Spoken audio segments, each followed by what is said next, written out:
Hi friends, welcome to my channel. ఇవాళ recipe వచ్చేసి carrot beetroot fry అన్నమాట.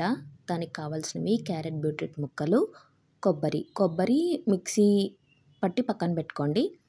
కడాయి పెట్టి ఆయిల్ వేయాలి.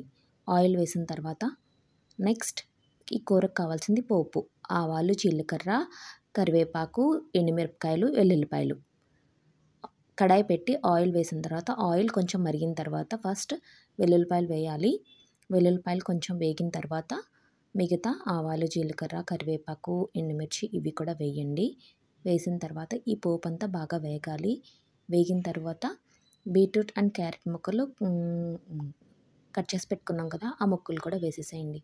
వేసేసిన తర్వాత లిడ్ పెట్టేసి కొంచెం సేపు ఆగాలి. కొంచెం సేపు ఆగిన తర్వాత మధ్యలో కలుపుతూ ఉండాలండి. కలపండి. కలిపిన తర్వాత మళ్ళీ లిడ్ పెట్టేసేయండి. లిడ్ పెట్టేసి కొంచెం సేపు అలా వదిలేసేయండి.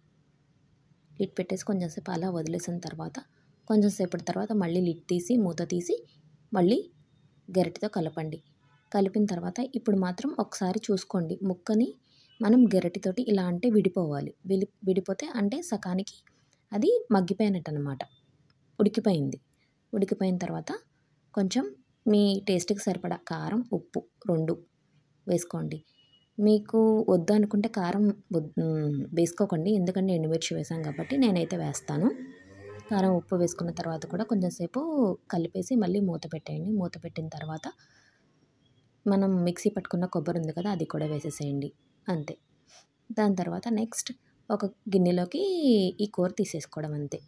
Thank you so much.